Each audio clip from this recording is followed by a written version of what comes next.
I'll be reading from Mark 6, 1 through 6. He went away from there and came to his hometown, and his disciples followed him. And on the Sabbath he began to teach in the synagogue, and many who heard him were astonished, saying, Where did this man get these things? What is the wisdom given to him? How are such mighty works done by his hands? Is it not this, the carpenter, the son of Mary and brother of James and Joseph, who's Judas and Simon, brother of James, Joseph, Judas and Simon, and are not his sisters here with us? And they took offense at him. And Jesus said to them, A prophet is not without honor except in his hometown and among his relatives and in his own household. And he could do no mighty work there except that he laid hands on a few sick people and healed them. And he marveled because of their unbelief. And he went about among the villages teaching. Be seated, please.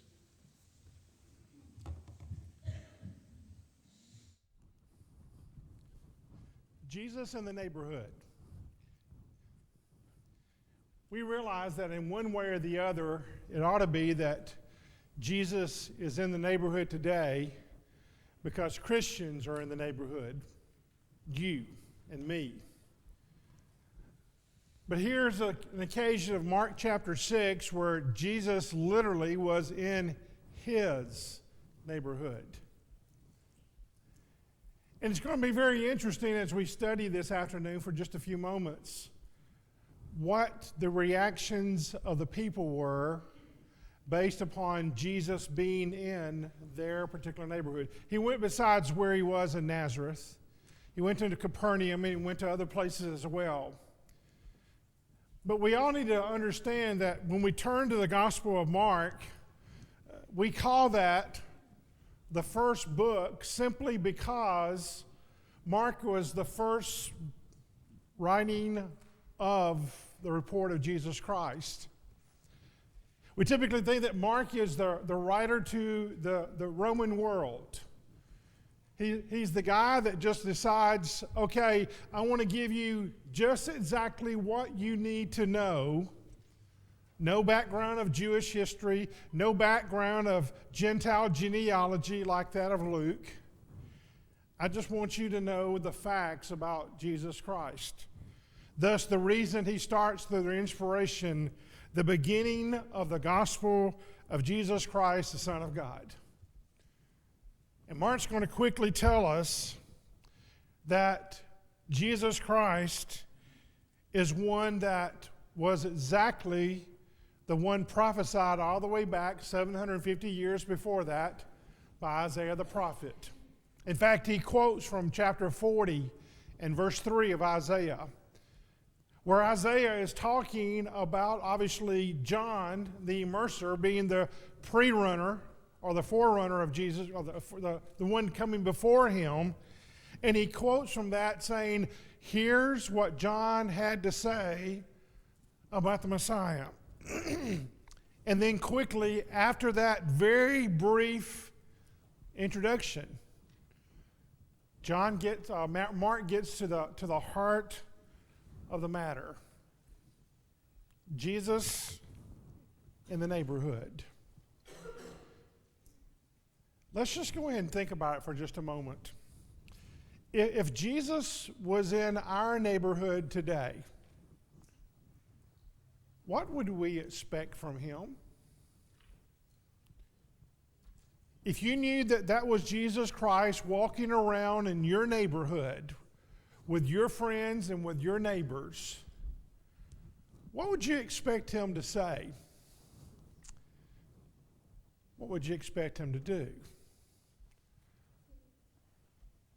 What would you expect the results to be like? Because really what happens here is chapter 1 verse 14 tells us John is no longer, because of what happened to him by Herod Antipas. And Jesus begins to go out into the neighborhoods and he's telling people about the Word of God, the very thing that John had said that Jesus was going to do. In chapters 1 through 8 of Mark, Mark sort of gives us a very quick outline approach of what Jesus did in neighborhoods. And as you would surmise, and as would be even the case today, if Jesus came into our neighborhoods, there would be some that would believe. We need to understand that today in our world, regardless of the pessimism, regardless of the skepticism, regardless of the unheard of atheism in our world, there are some people that still will want to believe. And that was the case even in the first century world. Others, they quickly rose up and attacked Jesus and anything and everything that he believed. And that's exactly what we have and do today, have to deal with today. I think it's next Sunday evening, it may be morning, that I'll be preaching, we live in a dark world. Because it is a very dark world, spiritually speaking, religiously speaking. And Mark tells us about those who opposed him. And then there were others that questioned his message. The very introduction that we just read a few moments ago. Don't we know who this is? This is one of our hometown boys. Don't we know who his mom is? Don't we know who his brothers are? Don't we know his sisters? How in the world could he have done that? How can he do the things that he's doing here? And Mark tells us that it's because of that skepticism, that questioning his motives, that Jesus did very few miracles in that area. And that's sad, isn't it? And I guess that we surmise that the reason Jesus did few miracles is because the people they weren't interested in following him. And then, of course, his friends, and later on, we would notice his family questioned and doubted that Jesus was who he really said he was. So let's go back to that question. What would we expect from Jesus if Jesus came into our neighborhood? Well, the first thing that Jesus did is he showed his power over the entire world. Now, we don't have time to look at every one of these examples, but I went through Mark chapters 1 through 8, and here's the outline. Look at all the things that he did. Look at all the unclean spirits that he cast out, and he did it more than one occasion, because those were, in fact, I think I actually missed a couple of them because I ran out of room on the slide. But he continually, wherever he went, whenever he saw an unclean spirit, he cast it out of that person. But look at it, took care of Peter's mother-in-law. All kinds of diseases. This is not Luke writing, this is Mark. Luke would have told you what those diseases were likely, being the physician that he was. Mark just says, various diseases. Jesus go here and there and yonder, and he took care of those situations. Leprosy, the paralytic, the withered hand, raising someone from the dead. We'll come back to that in a moment. Feeding 5,000, 4,000, on the water, a deaf man, a blind man. All those situations, Jesus was showing, I'm not just a man like you are. I'm a man with power. I'm a man with a special gift given to me by God. And the point that I want to make is that when those people saw Jesus and when they recognized Jesus and saw what he was able to do, it's rather unusual what the end result was. The common people could not believe what they were seeing. The disciples, they sort of doubted. For example, in Mark chapter 2, that's the example of the paralytic, the four men that tear the roof apart and they let down their paralytic friend that had never walked. In the amazement, we never saw anything like this before. I mean, they were just, they could not believe it. And of course, you may recall, Jesus said, okay, is it easier just to say, your sins be forgiven you, or is it easier for me to say, get up from your bed and walk and go home? And that's what he said, and that's what they did. In chapter 5, Jairus, a friend of the synagogue, had called and said, Jesus, I know about you. I've heard about your ability. I've got a daughter really sick. Afraid she's going to die. Come quickly. And the end result of that, when Jesus raised her from the dead, they were overcome with amazement. And that's the general common people. But on other occasions, Jesus had to chastise his disciples. Mark chapter 4,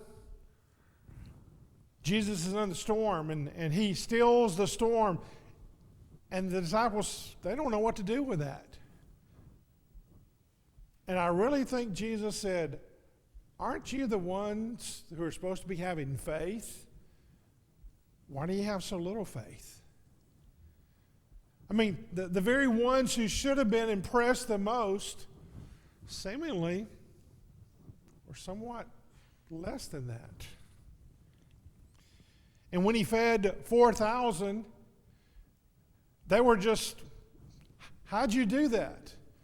And Jesus gets historical with them. Did I not also do that with 5,000? And did you not have this many leftovers? And now you got this many leftovers? Guys, what's that say to you? This might explain later on, that third year of the life of Jesus, that Jesus has so many troubles with the disciples. Because they didn't have a lot of faith like they should have. When Jesus was in the neighborhood, his compassion was just overwhelming. When he went on shore, he saw a great number of people and had compassion on them. Mark chapter 6:34 says, for they were as sheep who had no shepherd. Compassion. And regardless of where Jesus went in those neighborhoods around Nazareth and the northern part of that country, he had compassion with them. On one occasion, the Pharisees wanted to debate, okay, clean versus unclean.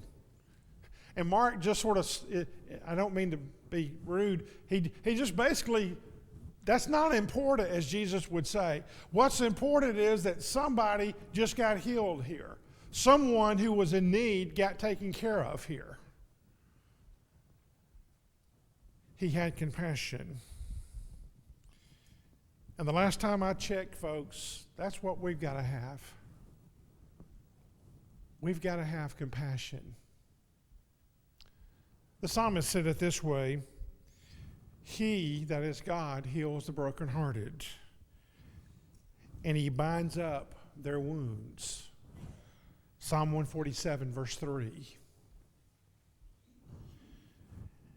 We alluded to the prodigal child, Luke 15. And while he was a great way off, the text tells us, the father saw him and began to run to him and fell on his neck and began to kiss him. Ephesians 4, we're to be kind, tender-hearted, forgiving, willing to go the extra mile with someone. compassion. You know the old saying, people don't care what you know until they know how much you care? Would you say that's pretty much the case in Tennessee right now? I have an idea it is in those cities that were so decimated by the storms.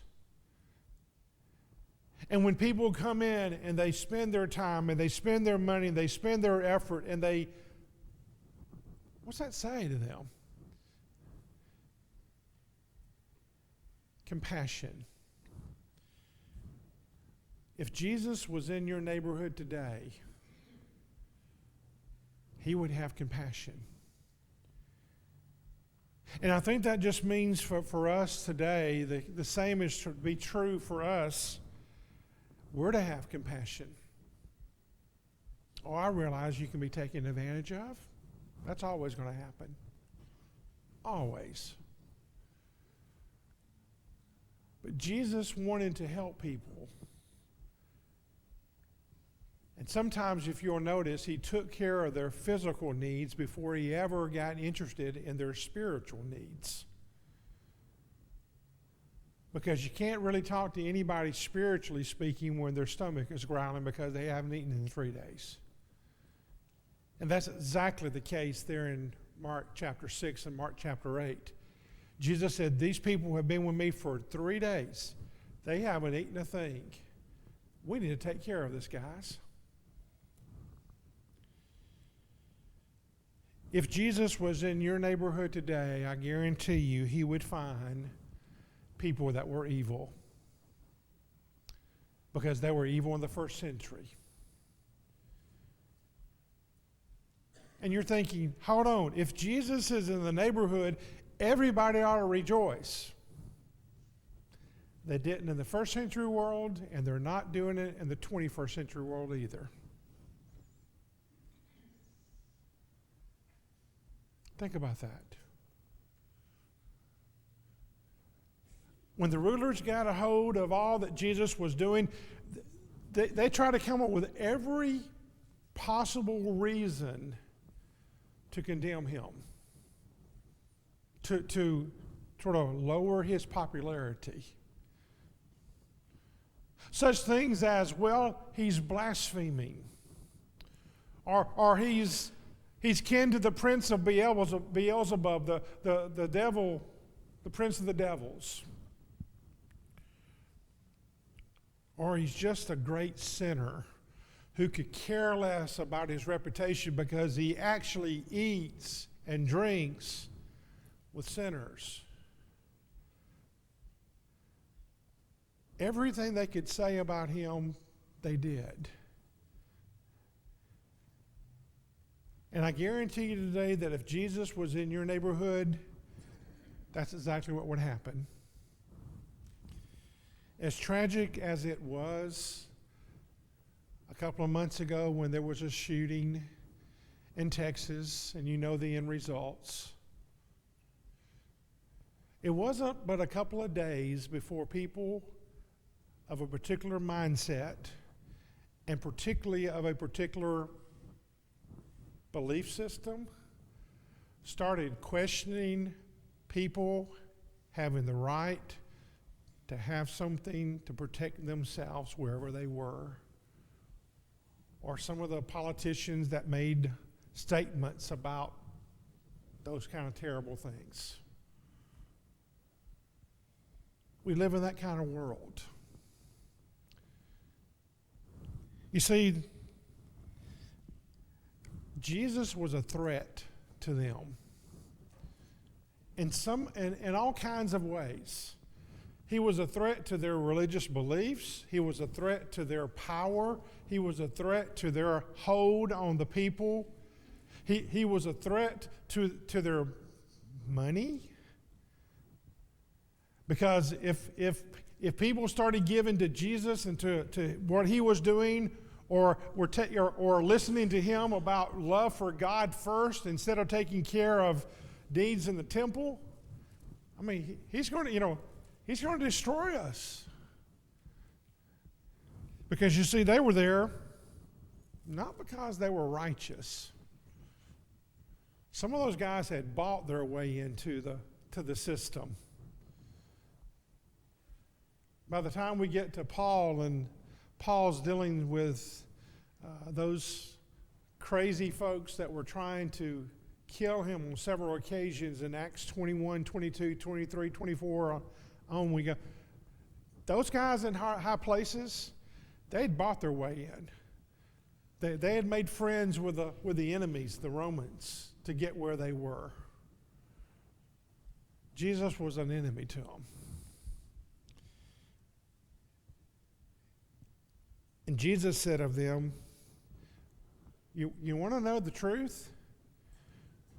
You have taken the laws of God and changed them, and you're worshiping and you're commanding the people to worship the traditions you have made instead of the laws of God.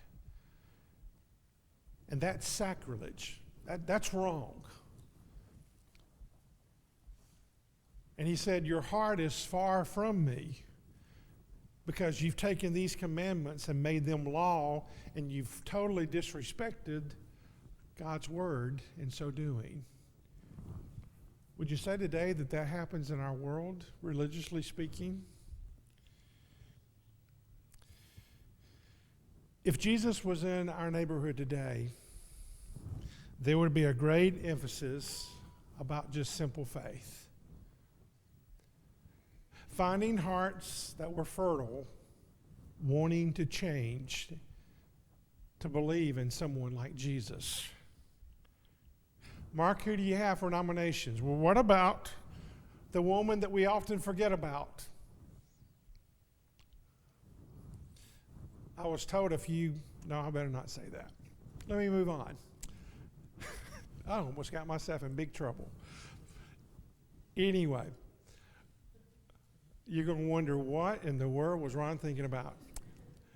The Wednesday night when the men were having a discussion about certain things of Nehemiah, the ladies were dealing with this particular subject, I was told. And I'm sure it was a very important subject. Well, this lady just had faith. Simple faith. If I just touch the hem of his garment, if I can just get to him, I know this problem that I've been dealing with, 12 years, will be just solved immediately. Well, that's faith. Jairus, come quickly. Go with me. And this was, chapter 5 was during this time that is when this woman touched the hem of Jesus. And they get there, and the child's dead. And people are lamenting, and they're mourning, and there's great process of that situation. And Jesus said, y'all get out of the room. Child's not dead. I've got this covered. And they laughed him to scorn, the text tells us. Jesus, you got faith? Well, sure, I got faith. Well, here's what I can do. And then there's the faith of the Syrophoenician woman. Wow, did she have faith? Even after what seemed to be somewhat of a retort from a criticism from Jesus, he was just testing her faith, just to see, okay, how much do you really want this? Lord, even the dogs can get the crumbs. So just let me have the crumbs, and I'll be okay. When Jesus was in your neighborhood, we'd find faith was so important then as well as being today. And that's where it starts, folks. And I think we need to understand that people are wondering about faith these days. And at all times, we need to kind of be the kind of people that say, you want to know about faith? Let's study about Jesus. By the way, Mark's a great book to study with someone that's an unbeliever or that does not know much about, because it's strictly just the facts, ma'am. It's a great book of study. With Jesus in the neighborhood, You'd find people that would want to take Jesus at a distance. They'd want to check off their things that they wanted to do rather than what the Lord demanded them to do. And they weren't okay with that. Because Jesus talked about commitment. He talked about taking up your cross and following me. He talked about loving me more than anybody else. And some of those folks weren't ready for that. You see, they wanted his compassion. They wanted to be healed. But they also wanted as little commitment as possible. Or as we say, they were ashamed if they had to give him their all. And Jesus said, that's the way it is. If you're going to follow me, you've got to deny yourself first and then come and follow me. I realize today that Jesus literally, bodily is not in our neighborhoods. And I realize that the miracles that Jesus did on that occasion aren't there today. I realize that. But I still think that there are neighbors out there that would wish that Jesus was in their house and in their home and in the neighborhood. And we've got to look out for those people. And we've got to show people that compassion is still real and still exists. And that the reason we do what we do is not because we're anything special, because God is all special. And His Son and His church are the vehicles of which compassion can be shown and loved. We need to understand that people will hate. And as Jesus reminded us on several occasions in the scriptures, if they hate me, guess what? They're also going to hate you as well. And that's okay. But simple faith, just starting out with someone's hope, with someone's concern, may lead to something that's life-changing. The Bible tells us that Jesus is coming again. We don't know when. That's a message that needs to be heard today. That's a message that needs to be talked about. Because beyond that is the idea of life here and then life beyond. None of us are going to escape either one of those realities. It's not an opt-out if you want to. We're all going to leave this world one way or the other, and then we're going to be in eternity, every one of us. And I guess the important thing to understand, the important thing that we need to remember is the question is not only is Jesus in the neighborhood, but is Jesus in your life? Because if He's not, then what a terrible existence here you're going to have, and way beyond that for eternity. Mark 1:1, the beginning of the gospel of Jesus Christ, the Son of God. I hope He's more than just a story to you. I hope He's a reality, because that's what's living inside of you every single day. If not, what a wonderful time to become a New Testament Christian or to come back and start again. We invite you to come as together we stand and sing together.